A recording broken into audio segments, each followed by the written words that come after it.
Pujian bagimu Tuhan, pujian bagimu. Shalom Bapak Ibu terkasih, saudara-saudaraku yang kukasihi, puji Tuhan, dimanapun kita berada, saya percaya kita semua di dalam pemeliharaan Tuhan. Sebab Allah kita, Allah yang luar biasa, Allah yang hebat, Allah yang menyertai setiap kehidupan kita. Puji Tuhan. Pada malam hari ini saya mau bawa renungan bagi setiap hidup kita, bagi kita semua.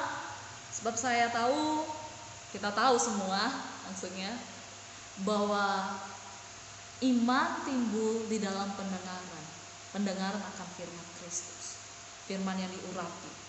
Dan saya percaya ketika kita dengar dengan sungguh-sungguh, kita renungkan, lalu kita terus melakukannya, maka firman itu hidup di dalam hidup kita. Puji Tuhan. Pada malam hari ini saya mau membagikan kebenaran firman Tuhan tentang seorang tokoh yang pasti kita juga tahu. Tokoh ini namanya adalah Zerubabel. Kita mau belajar sama-sama. Kita buka Alkitab kita di dalam Zakaria. Maka berbicaralah ia, katanya, bunyinya, bukan dengan keperkasaan dan bukan dengan kekuatan, melainkan dengan Rohku, firman Tuhan semesta alam. Puji Tuhan. Kita sudah baca kebenaran firman Tuhan. Ini adalah tentang penglihatan Nabi Zakaria yang Tuhan tunjukkan. Dia melihat ada kandil di ayat yang keempat, kemudian di ayat yang ketiga ada kandil, dan dia lihat di situ ada minyak di ayat yang ketiga. Nah, lalu Zakaria bertanya, apa itu?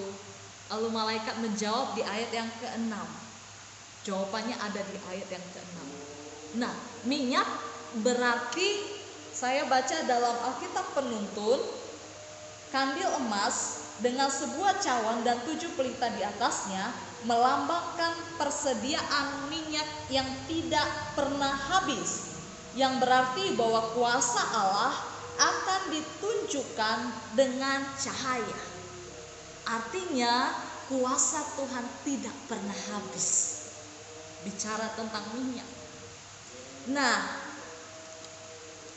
ada tokoh yang disebutkan di sini, yaitu kepada Zerubabel. Siapa Zerubabel, Bapak Ibu Saudara? Zerubabel ini dalam Alkitab, kamus elektronik Alkitab, dikatakan dia adalah keturunan Babel, atau artinya benih Babilonia. Zerubabel mempunyai ayah bernama Sealtiel. Nah, kakek dari Zerubabel bernama Yoyakin. Yoyakin adalah seorang raja. Dia melakukan apa yang jahat di mata Tuhan, sehingga Tuhan memberikan bangsa Israel bersama dengan rajanya kepada tangan musuhnya, yaitu Babel. Jadi Raja Nebukadnezar mengangkut bangsa Israel ke tempat pembuangan. Nah, bangsa Israel menjadi orang buangan atau orang jajahan di sana, di tempat Babel. Dan bait suci Allah yang didirikan oleh Salomo dihancurkan juga, sehingga terbentuklah puing-puing. Kata firman Tuhan, ada puing-puing. Nah, Bapak Ibu Saudara, Yoyakin adalah orang yang jahat di mata Tuhan. Alkitab mencatat.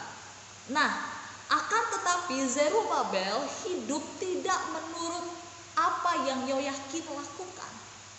Melainkan saya percaya Allah tahu motivasi Zerubabel, sehingga Zerubabel dipilih Allah setelah 70 tahun kurang lebih bangsa Israel masuk dalam pembuangan di Babel.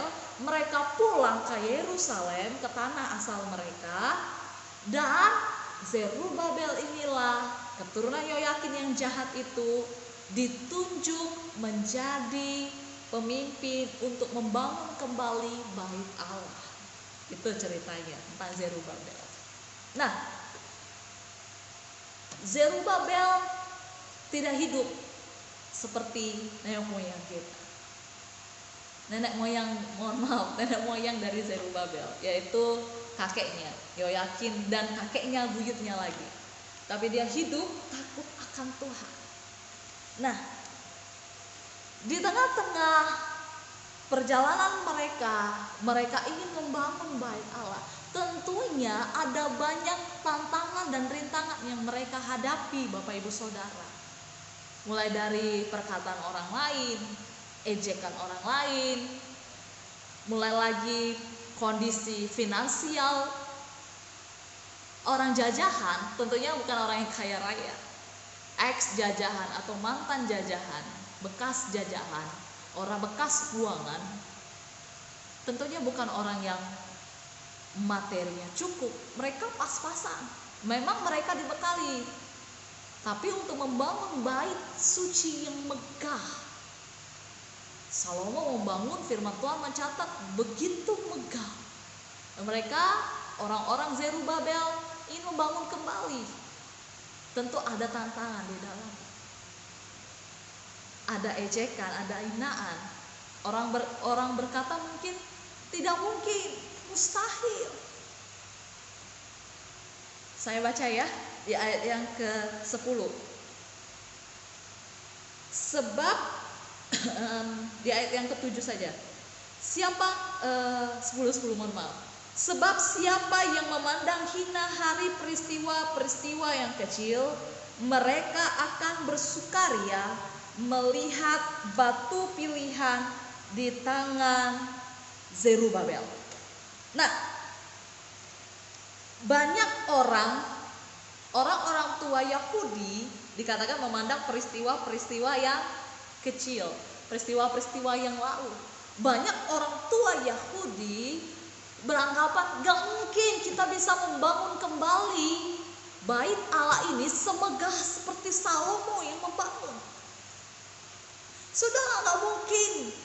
Dari mana kita dapat uang? Without money we cannot go. Gak ada uang, gak jalan, gak ada ongkos, gak kelar, kata orang dunia. Lalu apa yang terjadi? Memang bait itu dibangun, tapi tidak seperti Salomo yang dahulu megahnya. Apa yang kita pelajari, Bapak Ibu Saudara? Yang dibangun oleh Zerubabel bersama dengan bangsa Israel itu tidak semegah bangunan yang dibangun oleh Salomo. Tetapi bukan itu ukurannya. Gak selamanya yang besar itu jauh lebih baik.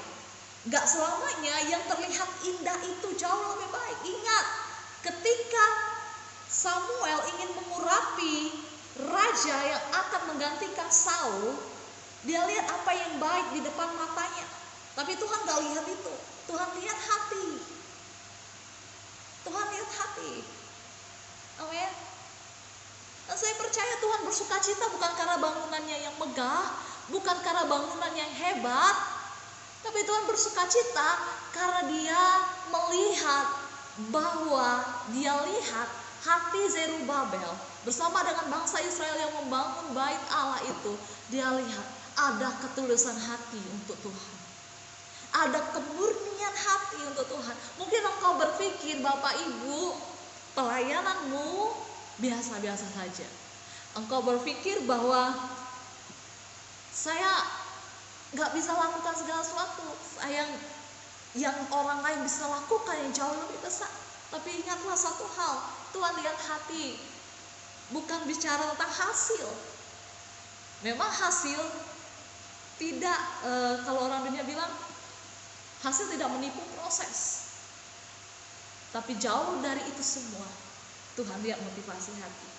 Bapak Ibu Saudara, hati manusia itu aset yang berharga bagi Tuhan. Makanya Tuhan jauh-jauh menempuh jarak yang paling jauh dari surga ke bumi hanya untuk hati manusia. Amin. Nah, Zerubabel nggak lihat, nggak dengar apa kata orang. Dia nggak dengarkan apa kata orang. Dia nggak ambil pusing dengan kata orang. Dia hanya berkata, dia hanya tahu bahwa firman Tuhan telah datang kepadanya dan dia tangkap pesan Tuhan dan terbangunlah bait suci itu. Firman Tuhan yang mencatat.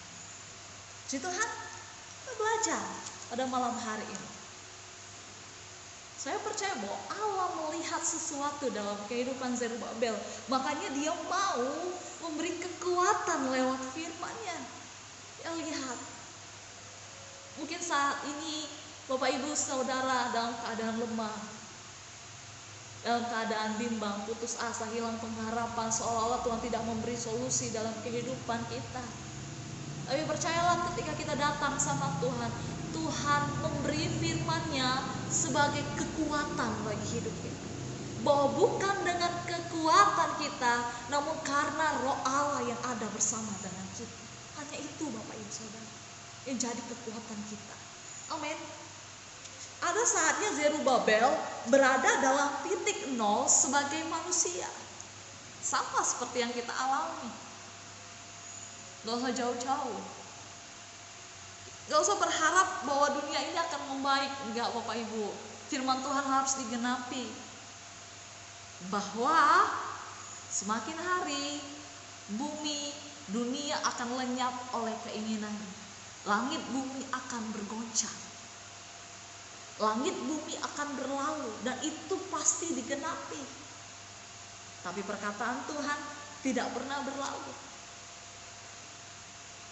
Mungkin kita bisa jatuh bangun dalam kehidupan ekonomi, dalam kehidupan kesehatan kita, dalam kehidupan keluarga kita. Tapi percayalah satu hal, tidak pernah kita dibiarkan tergeletak. Sebab tangan Allah menyertai kita selalu. Amin. Nah, Zerubabel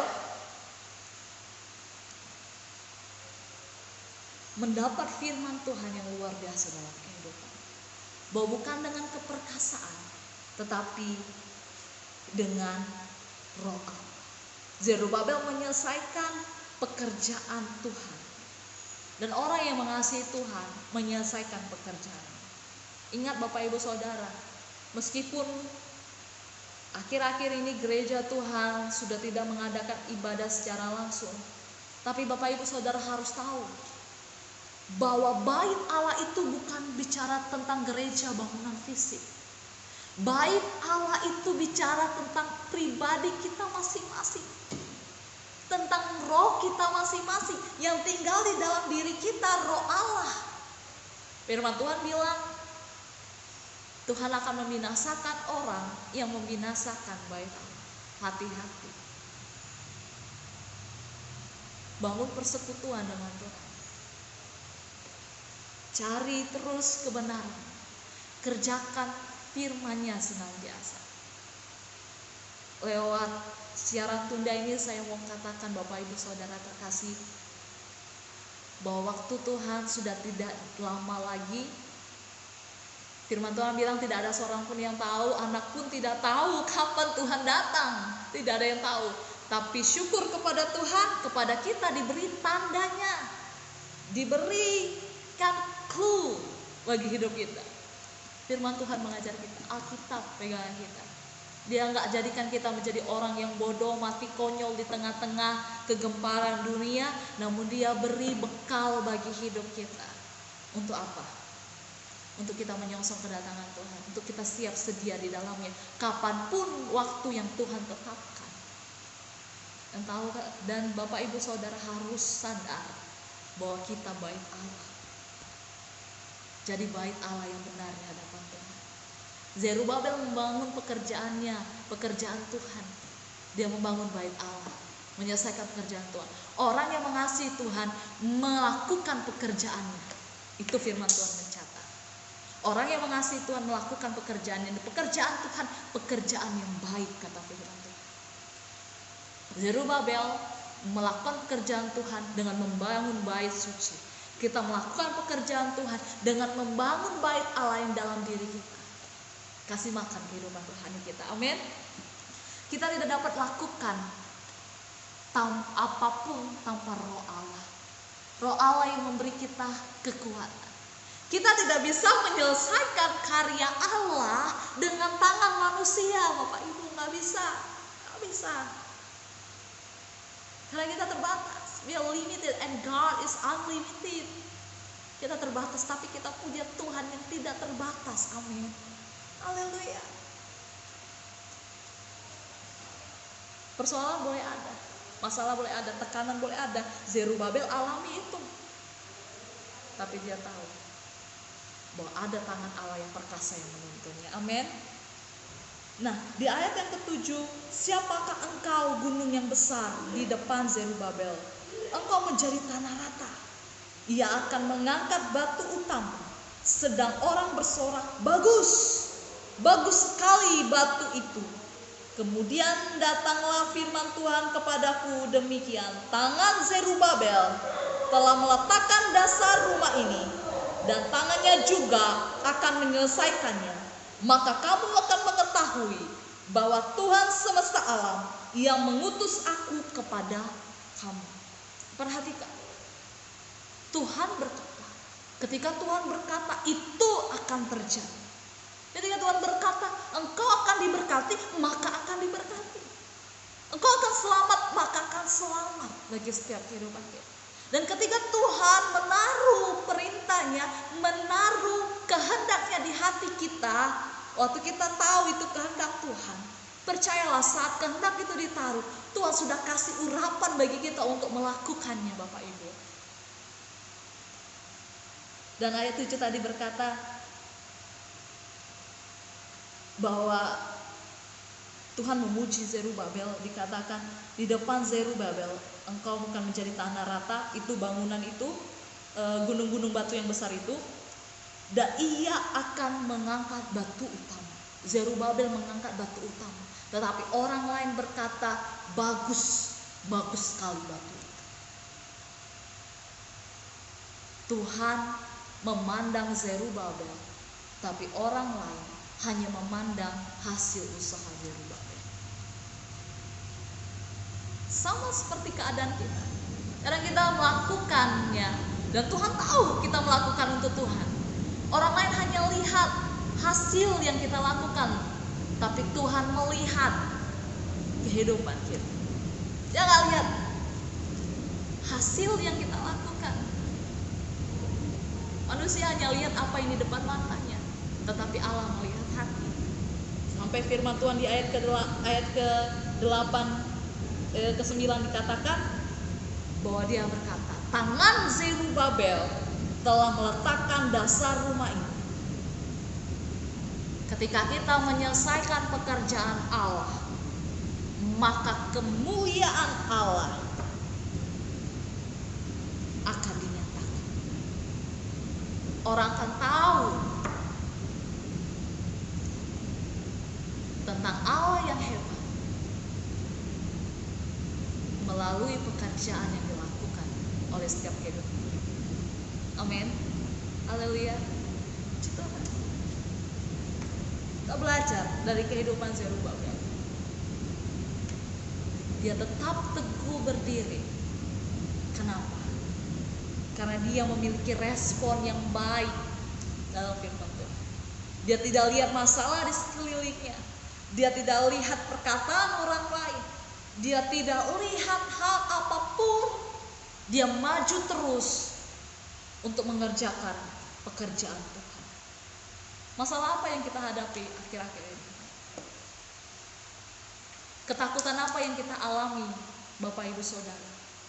Saya mau katakan sebagai hamba Tuhan,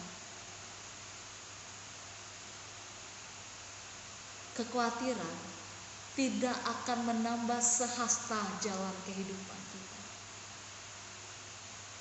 Tapi kalau kita taruh hidup kita kepada Allah, yang sampai detik ini saya percaya dia masih pegang kendali atas hidup kita, maka ada kekuatan supranatural yang menyertai setiap hidup kita. Lewat apa? pekerjaan Roh Kudus. Allah kita omnipotent, Allah maha kuasa, omniscience, Allah maha tahu, omnipresent, Allah maha hadir. Saya sering bilang kepada orang-orang yang saya temui bahwa Allah kita kreatif. Iblis yang tidak kreatif, dia copy paste semua pekerjaan Tuhan. Tapi Allah yang kita puji, Yesus Kristus, Tuhan Raja di atas segala raja, dia Allah kreatif, dia sumber ide dalam setiap hidup kita. Dan tak hanya itu, dia sumber segala sesuatu bagi hidup kita. Mungkin sakitmu tidak sembuh, masalahmu tidak kelar, utangmu tidak bisa terbayarkan, apalagi ekonomimu terhambat, daganganmu tidak laku, orang-orang menjauhkan engkau, apalagi menghina, mengejek, melukai hatimu. Tapi satu hal yang pasti, jangan berfokus pada itu, fokuslah kepada Allah yang sudah terlebih dahulu mengasihi kehidupan kita, yang memberi darahnya bagi kita menebus setiap kehidupan kita. Fokus kepada Tuhan yang memberi kehidupan bagimu. Amin. Bapak Ibu Saudara terkasih dalam Tuhan, puji Tuhan. Karena kita ditebus bukan dengan emas perak, tapi dengan darah Yesus yang mahal. Dan harganya lunas, sudah selesai. Puji Tuhan. Puji Tuhan. Jangan takut kepada orang, kepada siapa yang dapat membinasakan tubuh. Jangan takut siapa yang dapat membunuh tubuh.